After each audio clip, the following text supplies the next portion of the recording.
إن الحمد لله نحمده ونستعينه ونستغفره ونؤمن به ونتوكل عليه ونعوذ بالله من شرور أنفسنا ومن سيئات أعمالنا من يهده الله فلا مضل له ومن يضلل فلا هادي له وأشهد أن لا إله إلا الله وأن محمدًا عبده ورسوله أما بعد فأعوذ بالله من الشيطان الرجيم بسم الله الرحمن الرحيم فلما تراءى الجمعان قال أصحاب موسى إنا لمدركون قال كلا إن معي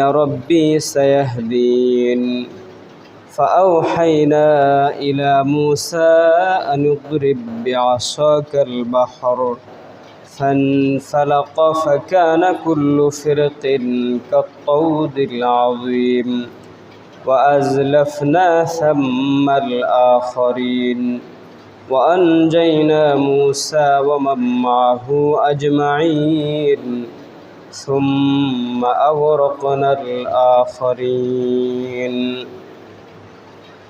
وقال النبي صلى الله عليه وسلم وقد جاء في الحديث الشريف عن ابن عباس رضي الله تعالى عنهما قال قدم النبي صلى الله عليه وسلم المدينة فرأى اليهود تصوم يوم عاشوراء فقال ما هذا؟ قالوا هذا يوم صالح هذا يوم نجى الله بني إسرائيل من عدوهم فصامه موسى عليه السلام فنحن نصومه فقال النبي صلى الله عليه وسلم نحن أحق وأولى بموسى منكم فصامه وأمر بصيامه أو كما قال النبي صلى الله عليه وسلم أو كما قد جاء في الحديث الشريف وقال تعالى إن الله وملائكته يصلون على النبي يا أيها الذين آمنوا صلوا عليه وسلموا تسليما اللهم صل على محمد وعلى آل محمد كما صليت على إبراهيم وعلى آل إبراهيم إنك حميد مجيد اللهم بارك على محمد وعلى آل محمد كما باركت على إبراهيم وعلى آل إبراهيم إنك حميد مجيد الحمد لله শুকরগুজার হচ্ছে মহান রব্বুল ইজ্জতুল জালালের দরবারে যিনি আমাদেরকে মসজিদে আসার সুযোগ করে দিয়েছেন এজন্য শুকরিয়া আদায় করে আলহামদুলিল্লাহ দুরূদ ও সালাম বর্ষিত হোক নবী মুহাম্মদুর রাসূলুল্লাহ সাল্লাল্লাহু আলাইহি ওয়াসাল্লাম তার পরিবার পরিজন এবং সমস্ত সাহাবা একরাম রিদওয়ানুল্লাহি তাআলা আলাইহিম আজমাইনের উপর সম্মানিত হাজিরিন আজকে হলো 1446 হিজরি সনের মুহররম মাসের আমাদের দেশ অনুযায়ী আজকে 5 তারিখ আজকে মুহররমের 5 তারিখ বিশ্বব্যাপী একটা গোষ্ঠী যারা শিয়া নাম ধারণ করে আছে তারা মুহররমের 10 তারিখকে কেন্দ্র করে বিভিন্ন আচার অনুষ্ঠান পালন করে থাকে আমরা কেউ বুঝে কেউ না বুঝে কেউ অজ্ঞাতসারে কেউ সামাজিক তাল মিলাতে যে সেই সব আচার অনুষ্ঠানে আমরাও শামিল হয়ে যাই এবং এটা নিয়ে আমরা তর্ক এবং বিতর্কে লিপ্ত হই তো মুহররমের 10 তারিখ এইটা তর্ক বিতর্কের দিন না, এই দিনটাকে নিয়ে তর্ক বিতর্ক করার কোনো বিষয় ইসলামী শরিয়াতে নেই। এটা হচ্ছে সহজ কথা। দ্বিতীয় কথা হলো, আমরা কেউ কেউ কখনো কখনো এই শিয়াদেরকে নিয়ে বাড়াবাড়ি করি, ছাড়াছাড়ি করি। তারা মুসলিম না অমুসলিম, তাদের সাথে মেশা যাবে কি যাবে না, এই ধরনের তর্কে আমরা লিপ্ত হই। বিষয়টা হলো তর্ক নয়, এই দিন সম্পর্কে নবী আলাইহিস সালাম কি বলেছেন, কি করেছেন আর কি করতে বলেছেন, এই তিনটা বিষয় আমাদের জানা উচিত। বুঝে আসছে? প্রতি বছরই এই দিন আসলে প্রত্যেকটা মসজিদ থেকেই এই সম্পর্কিত আলোচনা হয়।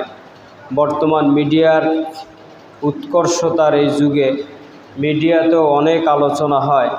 আমরা আলোচনা শুনি, কে কত ভালো বলছে এটা নিয়ে বিচার বিশ্লেষণ করি, কি করতে বলছে সেইটা আমরা করি না, কি নিষেধ করেছে সেটা থেকে আমরা দূরে থাকি না। এটা হচ্ছে আমাদের বড় অভাব।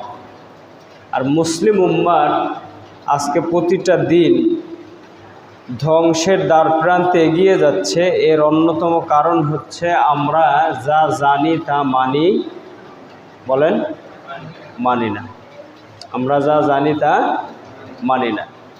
আমরা বলবো যে কাফেররা আমাদেরকে মারতেছে, হিন্দুরা আমাদেরকে মারতেছে, ভারত আমাদেরকে চুষতেছে, এসব কিছু আমরা বলি। তো আসলে এ জায়গায় কাজ কি, এ জায়গায় আমাদের করণীয় কি, সেইটা আমরা করি না। বুঝে আসছেন? আমরা তর্ককেই পছন্দ করি। তো আসলে বিষয়টা হলো, মুসলিম উম্মাহ যদি আজকে আত্মিকভাবে সংশোধন হতো, কিভাবে বলেন কিভাবে? আত্মিকভাবে। বোঝেন? আত্মিকভাবে আত্মা যদি সংশোধন হতো, আধ্যাত্মিকতা তাদের কাছে আসতো, তাহলে আমাদেরকে কেউ মারতেও পারতো না, চুষতেও পারতো না। বুঝে আসছে? আমাদেরকে শাসন করতো না, বরং আমরাই পৃথিবী শাসন করতাম।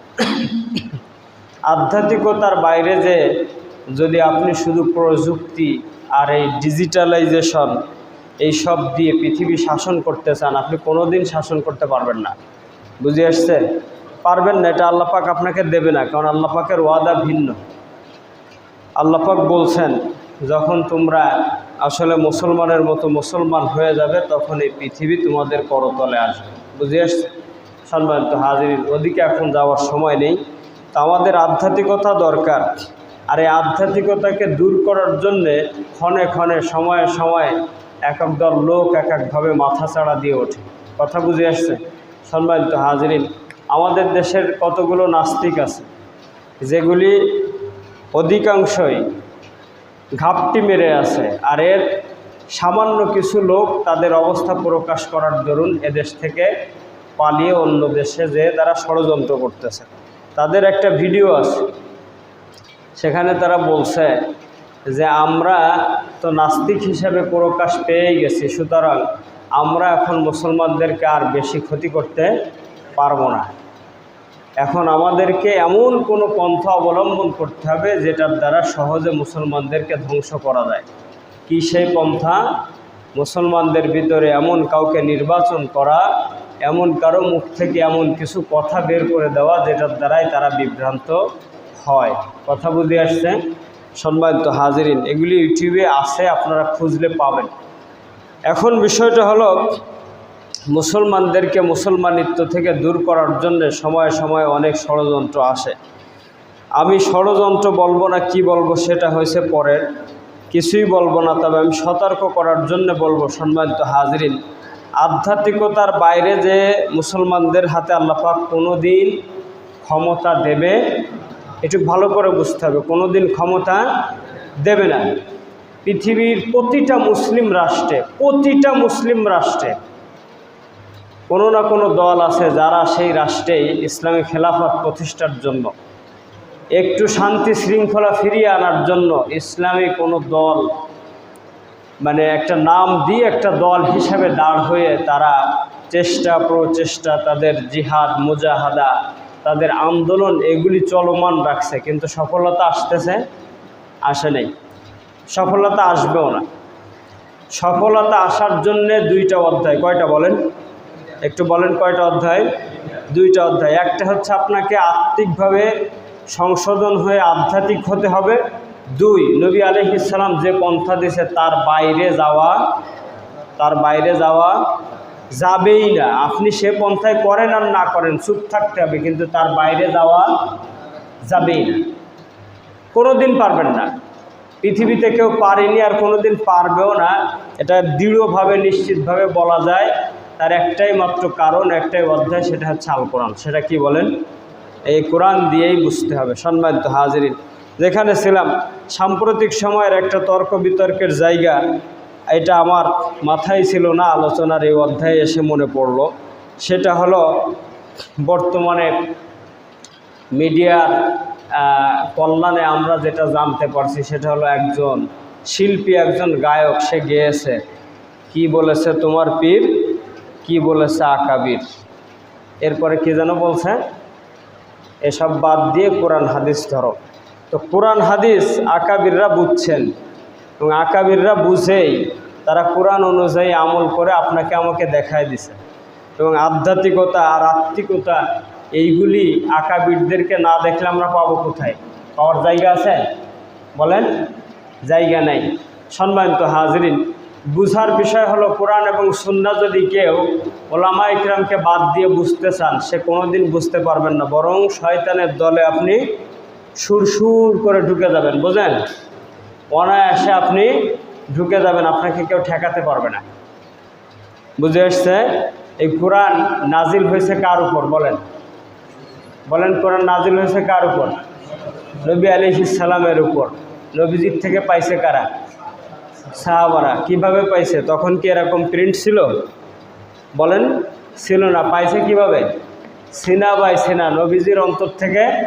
বলেন, সাহাবাদের অন্তরে গেছে, সাহাবাদের অন্তর থেকে তাবেঈদের অন্তরে গেছে, তাবেঈ থেকে তাবেঈদের অন্তরে গেছে, এই তাবেঈ থেকে ও আইম্মাদের অন্তরে গেছে, সেখান থেকে মুজতাহিদিন, মুফাসসিরিন, মুকাররিনিন, এদের অন্তরে আস্তে আস্তে ধাবমান হয়ে আপনার আমার শিরা উপশিরা পর্যন্ত আসছে। এটা অন্তর ছাড়া হয়?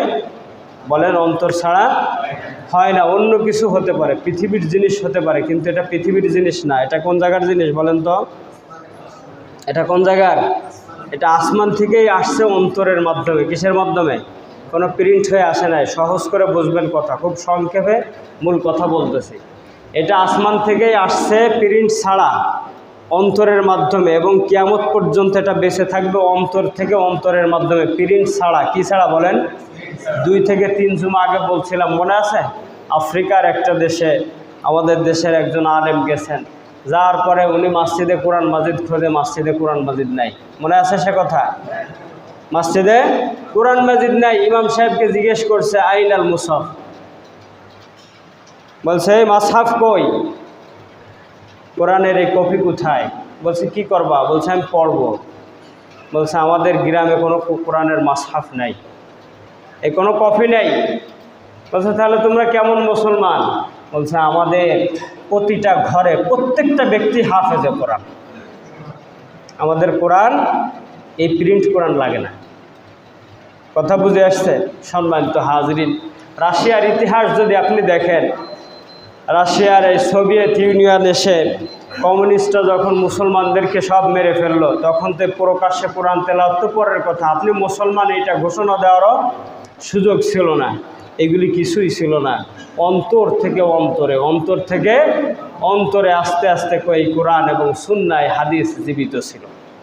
এই জন্যে কি বলেছে আকাবির আর কি বলেছে তোমার পীর, এই সব গান যারা গেয়েছেন, আল্লাহ পাক তাদেরকে হেদায়েত দান করুক, বলুন আমিন।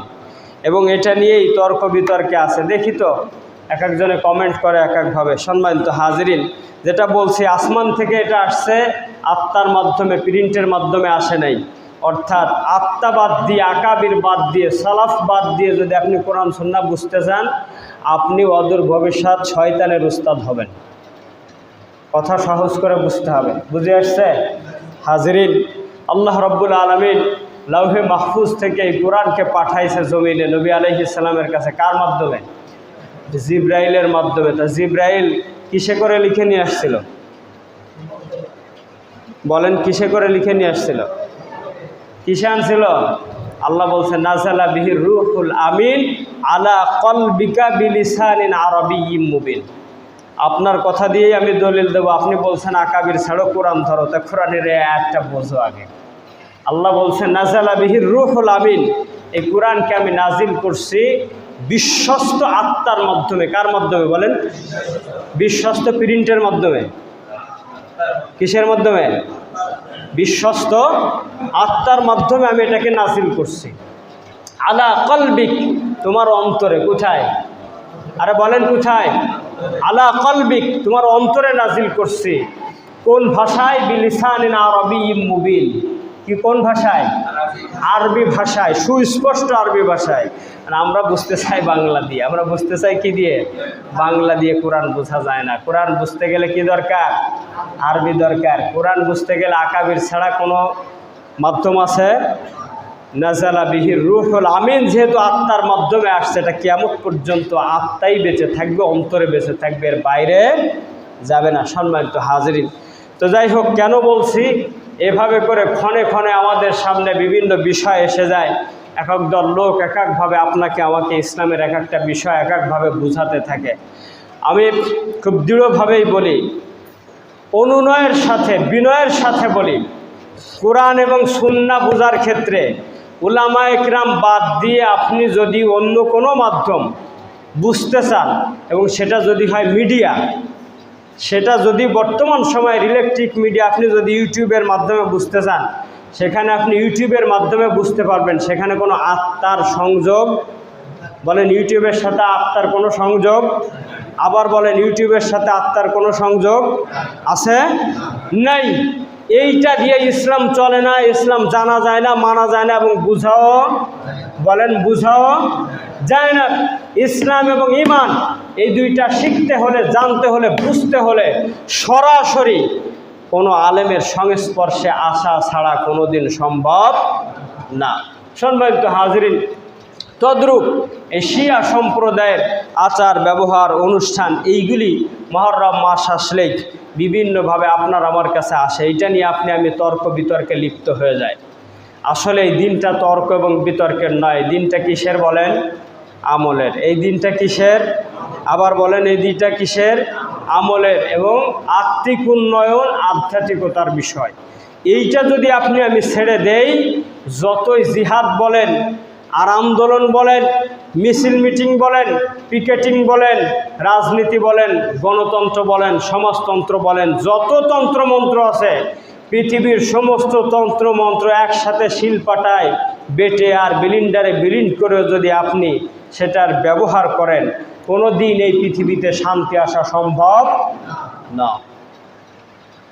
একমাত্র আল্লাহর নবী যে অধ্যায় দিয়ে গেছে তার বাইরে সম্ভব। এই জন্যে মুহররমের 10 তারিখ, সম্ভাব্য আগামী বুধবার, আমাদের দেশের 17 তারিখ, এই দিনটা হচ্ছে আমাদের জন্য আমলের বিষয়। কিসের বিষয়?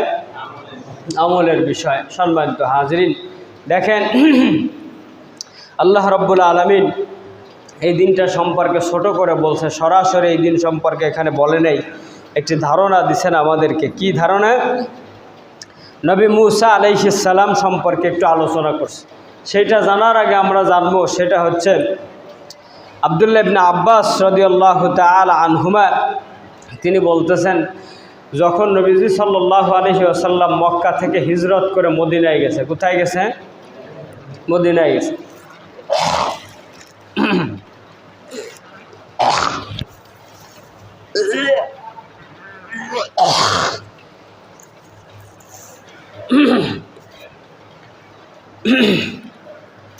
নবীজি সাল্লাল্লাহু আলাইহি ওয়াসাল্লাম মক্কা থেকে হিজরত করে যখন মদিনায় গেলেন, মদিনায় যাওয়ার পরে তিনি দেখলেন যে মদিনার ইহুদিরা রোজা রাখতেছে। কি রাখতেছে বলেন? রোজা রাখতেছে। কদিমান নবী সাল্লাল্লাহু আলাইহি ওয়াসাল্লাম আল মদিনাতা ফারাআল ইয়াহুদা তাসুম। তিনি ইহুদিদেরকে দেখলেন যে তারা রোজা রাখতেছে। এখন তারা কোন দিনে রোজা রাখতেছে? রোজা রাখতেছে তাসুমা ইয়াউমা আশুরা। ইহুদিরা রোজা রাখতেছে আশুরার দিনে। মুহররমের 10 তারিখ। ফাকাল নবী সাল্লাল্লাহু আলাইহি ওয়াসাল্লাম, নবী আলাইহিস সালাম মদিনার ইহুদিদেরকে জিজ্ঞাসা করলেন, মা হাজা, তোমরা যে রোজা রাখতেছো এটা কি, কিসের রোজা এটা? তোমরা যে এটা রোজা রাখতেছো এটা কিসের রোজা? তখন মদিনার ইহুদিরা তারা জবাব দিচ্ছে, ক্বালু হাযা ইয়াউমুন সালিহুন, এটা একটা সংশোধনী দিন। কিসের দিন বলেন? একটু আমার সাথে কথা বলেন, এটা কি দিন? সালেহ শব্দ ব্যবহার করছে। অন্য হাদিসে আসছে হাযা ইয়াউমুন আযীমুন। অন্য হাদিসের একটা বর্ণনায় আসছে নবী আলাইহিস সালামের কাছে ইহুদিরা বলছে এটা একটা মহান দিন। কি দিন? মহান দিন। এখন ইয়াউমুন আযীম আর ইয়াউমুন সালেহ দুইটা জিনিসকে যদি আমরা একত্রিত করি সেটা হচ্ছে সালেহ মানে হচ্ছে সংশোধনের দিন। কিসের দিন? আর আযীম মানে একটা মহা সাফল্যের দিন। কিসের দিন? সাফল্যের দিন। তাহলে এখন এই আশুরার দিন কিভাবে সালেহ আর মহান হইল সেইটা বলতেছে যে হাযা ইয়াউমুন সালিহুন হাযা ইয়াউমুন নাজ্জাল্লাহু বনি ইসরাঈল মিন আদুওয়িহিম ফাসামাহু মূসা আলাইহিস সালাম। ইহুদিরা বলতেছে এই দিনটাতে আল্লাহ রাব্বুল আলামিন ইহুদি সম্প্রদায়কে তাদের শত্রু থেকে মুক্তি দিছে। কি দিছে বলেন? তাদের শত্রু থেকে মুক্তি দিছে এই দিনটাতে। এখন মুক্তি দেওয়ার পরে মূসা আলাইহিস সালাম ফাসামাহু মূসা আলাইহিস সালাম, মূসা আলাইহিস সালাম এই দিনটাতে রোজা রাখছেন। এই দিনটাতে কি করছেন বলেন?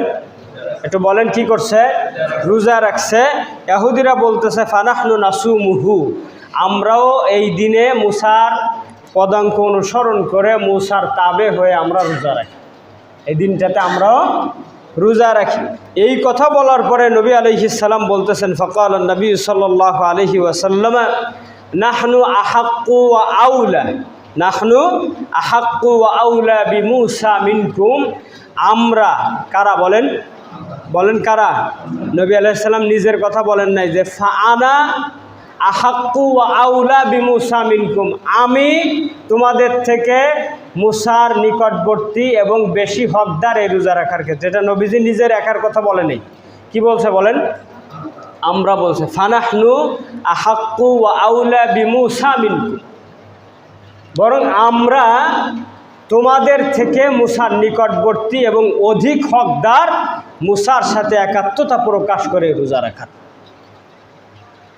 তাহলে নবী যখন আমরা বলছে তখন আমাদের কথা তো বলে নাই, ওই সময় মক্কার মদিনায় যারা ছিল তাদের কথা বলছে। আমরা আছি এর মধ্যে? আছি। এখন এরপরে দেখেন, এরপরে হাদিসের শেষ অংশে আসছে ফাসামাহু, নবীজি এই দিনে রোজা রাখতেন। ওয়া আমারা বিসিয়ামিহি, যতগুলো হাদিস আসছে এই বিষয়ে প্রত্যেকটা হাদিসের শেষে এই শব্দ দুইটা আসছে, ফাসামাহু, তিনি নিজে রোজা রাখতেন, ওয়া আমারা বিসিয়ামিহি, এবং এই দিনে তিনি রোজা রাখার নির্দেশ দিয়েছেন। এই দিনে রোজা রাখার বলেন, এই দিনে রোজা রাখার নির্দেশ দিয়েছেন।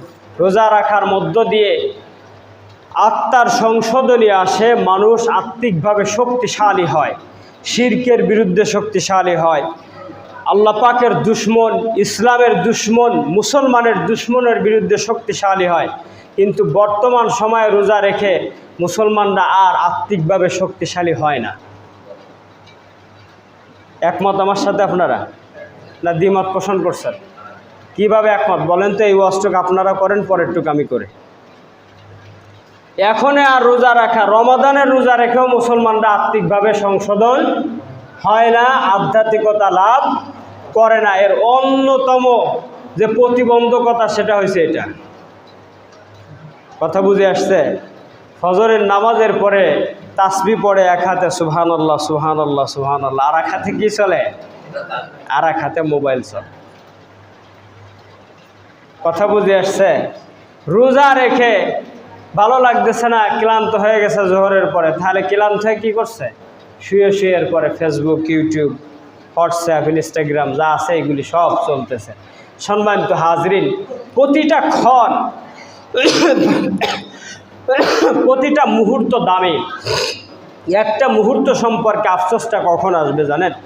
আমি প্রায় বলি আপনার আমার এই দুনিয়ার বাড়ি বাড়ি না, আসল বাড়ি কোথায়? আরে বলেন না কোথায়? জান্নাতে। আসল বাড়ি জান্নাতে। জান্নাতি মানুষদের কোনো আফসোস থাকবে না। চাওয়ার আগে শুধু মনে মনে কল্পনা করবে, সামনে হাজির হয়ে যাবে। বুঝে আসছে? এখন তো দুনিয়ায় একটা বিয়ে করায় অনেকের কপালে আসতেছে না, দুইটা তো পরের। যারা দুইটা করছে এরা বিপদে আছে, একটাই বলে বিপদে আছে। সে জায়গায় দুনিয়ার স্ত্রী তো পাবেই, যদি দুনিয়ার স্ত্রী সৎ হয়। এছাড়াও হুরের অভাব থাকবে না, অর্থাৎ চাওয়ার বাইরে পাবে, কোনো অভাব থাকবে না, কোনো আফসোস থাকবে না। কিন্তু একটা আফসোস থাকবে জান্নাতি মানুষদের, বলতে পারবেন সেটা কি? এটা মোবাইলের আফসোস থাকবে। কিসের আফসোস থাকবে বলেন? কোনো আফসোস থাকবে না দোস্ত। যে সময়টা পার করতেছে এই মোবাইল দিয়ে, এই মোবাইলটার আফসোসই তোমার থাকবে। কিভাবে থাকবে? ওই মানুষটা শুধু এই আফসোসটুকি করবে, ওই সময়টা যে রোজা রেখে ক্লান্তি লাগতেছিল, তাই বসে বসে শুয়ে শুয়ে আমি ফোন চালাইছিলাম। এই ফোনটা না চালিয়ে ওই সময় যদি 2 বার জিকির করতাম লা ইলাহা ইল্লাল্লাহ, তাহলে আজকে জান্নাতে আমার নিয়ামত আরো বৃদ্ধি পাইত। এই জন্যে বলছি জান্নাতে কোনো আফসোস থাকবে না, একটাই আফসোস থাকবে। সেটা কি বলেন? একটা অ্যান্ড্রয়েড ফোনের আফসোস থাকবে, কিন্তু এই ফোনটা পাওয়ার আফসোস থাকবে না। দুনিয়াতে যে ব্যবহার হচ্ছে, এই ব্যবহারের সময় ক্ষেপণ করার আফসোসটা থাকবে। এই সময় এই ফোনটা না চালিয়ে আমি যদি মাওলা পাকের জিকির করতাম, ওই সময়টা যদি আমি কুরআনুল কারীমের একটা আয়াত তেলাওয়াত করতাম, নবী আলাইহিস সালামের একটা হাদিস আমি তেলাওয়াত করতাম, আজকে জান্নাতে আমার নিয়ামত বেড়ে যায়। সম্মানিত হাজিরিন, এরপর আসেন নবী আলাইহিস সালাম এই দিন নিজে রোজা রাখলেন এবং রোজা রাখার নির্দেশও দিয়েছেন। অন্য হাদিসে আয়েশা রাদিয়াল্লাহু তাআলা আনহা বলতেছেন, আশুরার দিনের এই রোজাটা মক্কার জীবনে, মক্কার কুরাইশ যারা জাহেল, সরাসরি হাদিসে শব্দ আসছে যে জাহেলি যুগের মক্কার কুরাইশরাও এই দিনে রোজা রাখত। নবী আলাইহিস সালাম ওই দিন রোজা রাখতেন। কিন্তু মদিনাতে যাওয়ার পরে যখন রমাদানের রোজা ফরজ হয়েছে, তখন এটা আপনার মানসুখ হয়ে গেছে, এটার হুকুম রহিত হয়ে গেছে। আশুরার দিনের এই রোজা এই হুকুম রহিত হয়ে গেছে, এটা এখন নফল। কেউ ইচ্ছা করলে রাখতে পারে, ইচ্ছা করলে বলেন ছাড়তে পারে। কিন্তু ইচ্ছা করে ছাড়াটা ভালো না রাখাটা ভালো? বলেন ছাড়াটা ভালো না রাখাটা ভালো? আল্লাহ পাক আমাদের সকলকে আশুরার দিনের মুহররমের এই 10 তারিখের রোজা পালন করার তৌফিক দান করুক, বলুন আমিন। সম্মানিত হাজিরিন, মজার বিষয় হচ্ছে এই দিনটাতে অনেকগুলো শিক্ষা আছে, সেই শিক্ষা আমরা নেই না। প্রথম শিক্ষাই হচ্ছে নবীজির থেকে রোজা রাখা, সেই রোজাই আমরা রাখি না, তো অন্য শিক্ষা তো পরের কথা, তাই না ভাইয়ের আমার? এই দিনে আল্লাহ পাক বনি ইসরাইলকে যে তাদের শত্রু থেকে মুক্তি দিছিল, কিসের মুক্তি দিছিল? ওইটা আল্লাহ পাক সূরাতুশ শুআরার ভিতরে বলেছেন, আরও অন্য জায়গায় বলেছেন, সূরা বাকারার মধ্যে বলেছেন, বিভিন্ন জায়গায় বিভিন্নভাবে বলেছেন। এখানে বলছেন ফালাম্মা তারাল জামাআনি ক্বালা আসহাবু মূসা ইন্না লামুদরাকুন। বনি ইসরাইলদেরকে যেদিন ধাওয়া দিল ফেরাউন বাহিনী এবং 3 দিক থেকে ঘিরে ফেলছে, আর একদিকে শুধু হচ্ছে মিশরের সাগর। কি সাগর? এই সাগর একদিকে আর 3 দিকে ফেরাউনের বাহিনী। যেমন আমাদের 3 দিকে ভারত, আর একদিকে কি বলেন? আরে বলেন না কে? বঙ্গোপসাগর।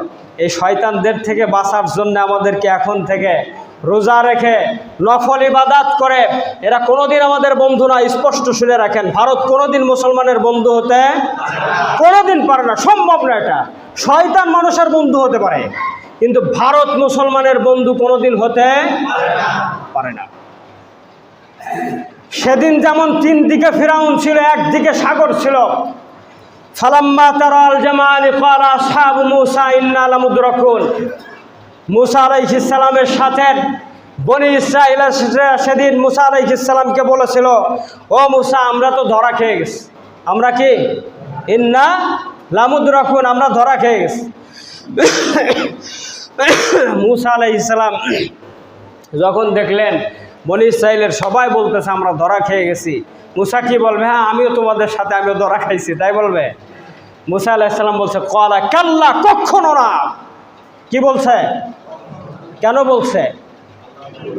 পৃথিবীর সবার ওয়াদা শেষ হতে পারে, আল্লাহর ওয়াদা সবার ওয়াদা যেখানে শেষ আল্লাহর ওয়াদা আরে বলেন না সেখান থেকে শুরু। এজন্য নবী মুসা আলাইহিস সালাম বলছে ক্বালা কাল্লা, কখনোই নয়, ইন্না মাইয়া রব্বি সায়াহদিন, আমার সাথে আমার রব আছে, তিনিই আমাকে পথ দেখাবেন।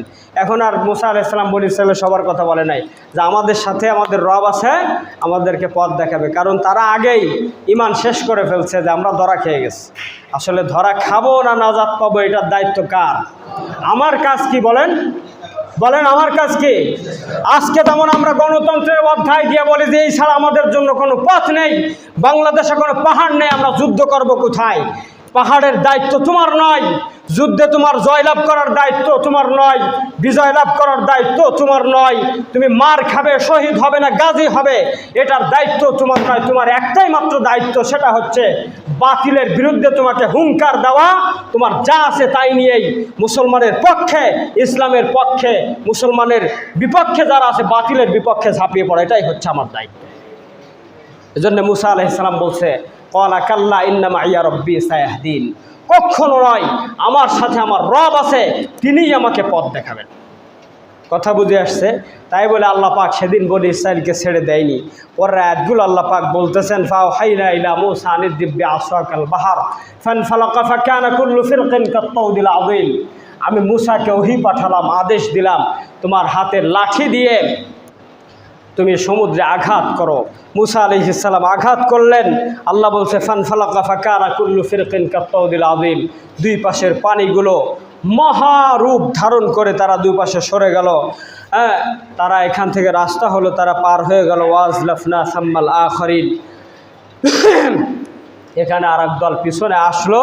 ওয়ানজাইনা মূসা মাহু আজমাইন, আল্লাহ পাক মূসা সহ তার সাথে যারা ছিল। আগে মূসার কথা বলছে, কারণ এখানে একমাত্র এখন অটুট ঈমানের অধিকারী কয়জন? একজন, মূসা আলাইহিস সালাম। আল্লাহ বলছে ওয়ানজাইনা মূসা, আল্লাহ আগে বলছে আমি মূসাকে নাজাত দিছি, ওয়ামাম মাহু আজমাইন, এবং তার সাথে আর যারা ছিল, এবার আর বনি ইসরাইল বলে নাই, সাথে যারা ছিল সবাইকেই মাফ করে দিছে। এই জন্যে ভাইয়ের আমার, আমি এখান থেকে একটা শিক্ষাস্বরূপ শুধু আপনাদেরকে একটা কথা বলতে চাই, উলামা একরামের পিছু ছাড়বেন না। কি বলছি বলেন? বলেন, উলামা একরামের পিছু ছাড়বেন না, বিরোধিতা করবেন না, কিন্তু উলামা একরামের পিছু ছাড়বেন না।